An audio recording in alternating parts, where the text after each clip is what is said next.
Hi friends, welcome to మన ఇంటి వంటలు. ఈరోజు నేను మీకు గోధుమ పిండితో స్వీట్ పొంగనాలు ఎలా చేయాలో చూపించబోతున్నాను. రండి ప్రాసెస్ చూసేద్దాం. ఇలా గోధుమ పిండిని తీసుకోండి. దీంట్లో ఇప్పుడు బెల్లం కూడా యాడ్ చేసుకోవాలి. బెల్లం మీరు తినే తీపిని బట్టి వేసుకోండి. తక్కువ తినేవారైతే తక్కువ వేసుకోండి.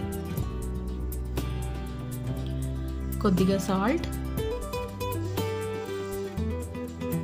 కొద్దిగా బేకింగ్ సోడా కూడా వేసుకోవాలి.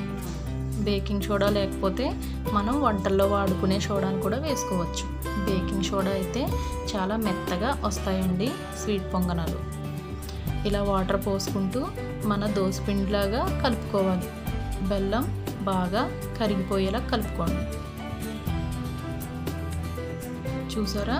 ఇలా కలుపుకున్న తర్వాత దీన్ని పక్కన పెట్టుకుని గ్యాస్ వెలిగించుకుని గుంట పొంగనాల ప్యాన్ పెట్టేసుకుందాం. ఇలా ప్యాన్ పెట్టుకున్న తర్వాత ఆయిల్ పోసుకోవాలి. ఒక్కొక్క స్పూన్ ఉండేలాగా వేసుకోండి మొత్తం గుంటల్లో.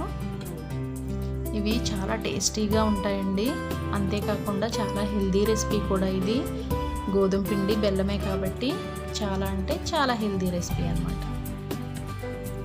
షుగర్ పేషెంట్లు ఉన్నా కూడా 1-2 టేస్ట్ చేయొచ్చండి. తప్పకుండా ఒకసారి ఇలా ట్రై చేసి చూడండి. ఈవినింగ్ పూట స్నాక్స్లా తీసుకుంటే చాలా బాగుంటుందండి. ఇలా ఆయిల్ వేడైన తర్వాత గుంటల్లో పిండిని కొద్ది కొద్దిగా వేసుకోండి. మరి ఆ గుంట ఫుల్గా వేయొద్దండి, కొంచెం గ్యాప్ ఉంచండి. ఇలా మొత్తం నింపేసుకోవాలి. చాలా ఈజీ ప్రాసెస్ కూడానండి. ఇంట్లో మనకి ఏమీ అవైలబుల్గా లేనప్పుడు ఇలా ఈవినింగ్ పూట స్నాక్స్లా ఇవి చేసుకుంటే చాలా బాగుంటాయి. ఇలా మీడియం ఫ్లేమ్లో పెట్టుకుని మూత పెట్టేసుకోండి. ఇప్పుడు చూసారు కదా, ఇలా కలర్ చేంజ్ అయిందంటే రెండో వైపు కూడా మొత్తం అన్నింటినీ తిప్పేసుకోండి.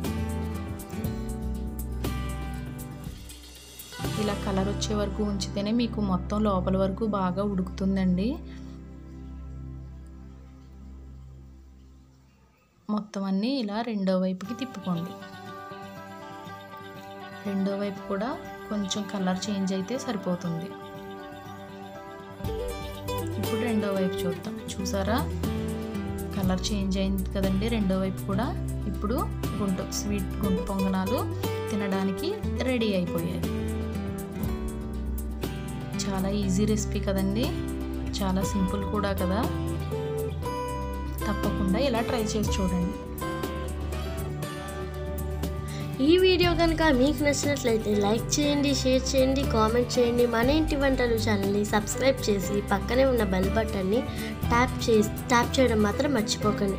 Thank you for watching my video. Bye friends.